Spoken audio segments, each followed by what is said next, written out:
Are you a high-performing parent, entrepreneur, or high achiever in pursuit of excellence? Welcome to The Nexus Podcast, a podcast custom-tailored for families like ours, driven, affluent, and eager to lead extraordinary lives. From rockstar stay-at-home moms to high-producing CEOs, we choose to model success for everyone we are surrounded by. We prioritize health over sickness, embrace a vitalistic lifestyle, and seek to tap into the limitless potential that God has bestowed upon us. I'm Dr. Daniel Kimbley, your host, and on this podcast, we'll uncover the secrets to living a fulfilling and abundant life, where you and your loved ones can thrive physically, mentally, and spiritually. Together, we'll forge a path to greatness and unleash your God-given capabilities. Get ready to say yes to a life of true prosperity and well-being. This is The Nexus Podcast. Hey, what's up, fam? Welcome back to another episode of the podcast. And I just have these thoughts sometimes, and I was reflecting back this week on my daughter and I's last camping trip. And while that may seem insignificant to you, it really is insanely important to me because I had this thought and I wrote it down on my phone and I hadn't really revisited it until now, but I think it's a critical message to share with you. And I just recorded last week a podcast about consistency over long periods of time. And what I had been thinking about when I was camping is like this idea that when you build a fire camping, I think a lot of people have the impression, and I'm no outdoorsman, like I was not a Boy Scout, I have very little expertise in the field of like being able to survive outside, and while I think I could do so, I had to learn some lessons about building a fire specifically. And so when we talk about building a fire, there's a lot of things that come into play, right? Like you have to have wood, the wood has to be dry, that's the fuel, but then you also have to have the right amount of oxygen, and you have to have something that arguably is even more important, which is the kindling. And so if you don't know or you haven't built a fire before, kindling is just like the small pieces of wood that light really, really easily. But what I never realized building a fire is that most people have this perception that the flame is the hottest part of the fire. And so if we have a lighter and we get a little bit of a flame in the kindling, then that's going to allow the big logs to burn. But the reality is that's not true. And what I've learned over the course of camping with my daughter a few times is that you have to burn like quite a bit of kindling to get some really hot coals. And the hot coals are actually what warm up hotter in order to create this bigger flame that then will burn the logs. And like you've seen it play out, right? If you've ever built a campfire, literally when you have enough hot coals and you throw a new log on it, it will catch fire almost immediately. But the key is that you have to have the hot coals first. And so there's this idea of building a foundation, of building a warm fire that requires lots and lots and lots and lots of fuel. And as I was, thinking about this and I'm having this realization, and then I get to work and I'm literally like, I'm going to build up as much kindling as I can, because the next fire that I want to build, I want to make sure that there's enough so we can light it right away instead of having to wait and the logs go out and then I got to do kindling and I got to take off the big logs and start all over. And I've had this process, like I've had this happen where it literally takes me 45 minutes to start a fire, and Coco's like, Daddy, I'm so bored. When are we going to be able to eat marshmallows? And it's like getting dark and I'm freaking out and I'm stressed out. And the reality is I did it to myself because I didn't start with a healthy and strong foundation. And what a message for chiropractic is that starting with a healthy and strong foundation, the core, the center, the hottest part that is the expression of life that's going to allow everything else to burn. And when I say burn in a good way, is like expressing the light, like letting that flame just, go all over the place, is the foundation. It's the hot coals, right? It's the center, it's the core.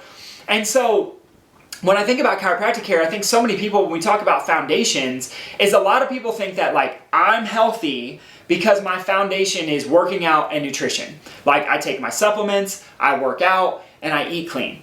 And those are usually the three where people show up to me, and then I talk to them and I sit down and I have a conversation with them. And a lot, like yesterday is a perfect example.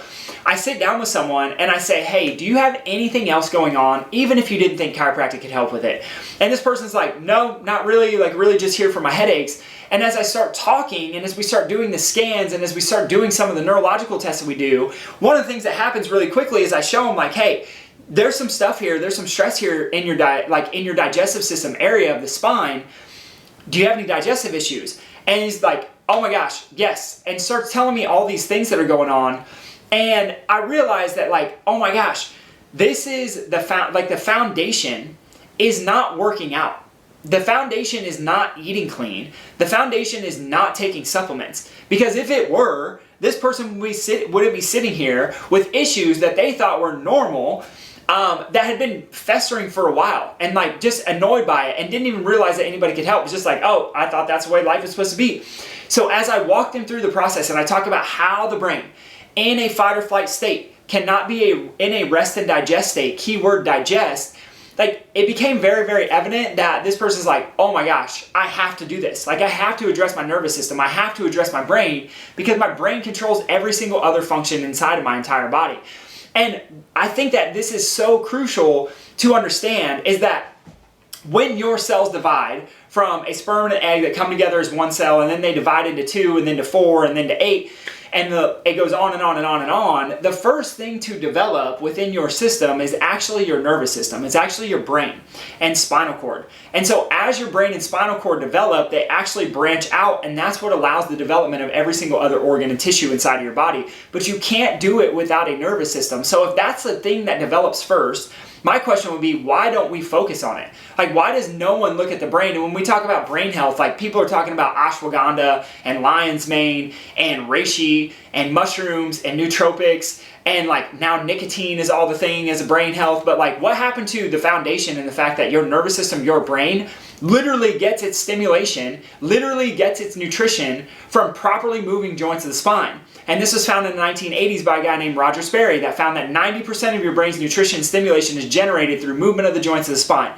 So why would we not address how well our spines are moving? Why would we not address whether our brains are weak in certain areas or not weak in certain areas?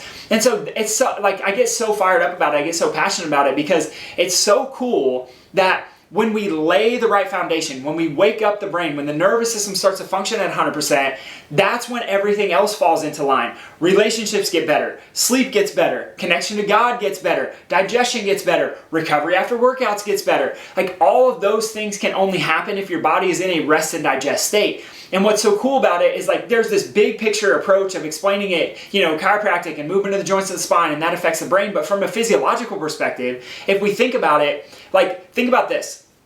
Physiologically, here's what happens in your body during a stress response. We have an increase of heart rate, we have an increase of blood pressure, increased blood sugar levels, increased cholesterol levels, we increase insulin resistance, we increase fear, we increase anxiety, we increase depression, we break down muscle tissue and connective tissue, we decrease testosterone, we decrease growth hormone. So like right there, if we look at those things, it's like, of course our body's gonna be detriment by long periods of stress. Chronic stress, chronically elevated levels of stress actually change the way the brain functions. And if it changes the way the brain functions, it's obviously going to change the way that you are emotionally connected to other people. It's obviously going to change the way that you are able to connect with God. Your stress hormones turn off the frontal cortex of your brain. Your frontal cortex of your brain is responsible for faith. It's responsible for hope. It's responsible for optimism. So when people come into my office and they're like, it must be placebo that I'm just in a better mood after getting adjusted, I'm like, no, it's not. Physiologically, this is what the physiology shows. And this is in Guyton's medical textbook of physiology. You can look it up. It's a gold standard for physiological processes within the body.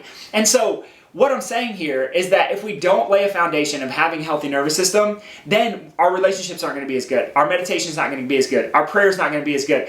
Our nutrition isn't going to be as good. And then if our nutrition is not as good, then our body's not going to recover as well. And so if we lay the foundation of having a healthy brain, of having a healthy nervous system, it goes back to the fire, right? If you want a fire for your life, if you want to be on fire, if you want to see changes in your kids and changes in your spouse and changes in yourself and sometimes changes in your parents, which I've seen before too, it all starts with the kindling.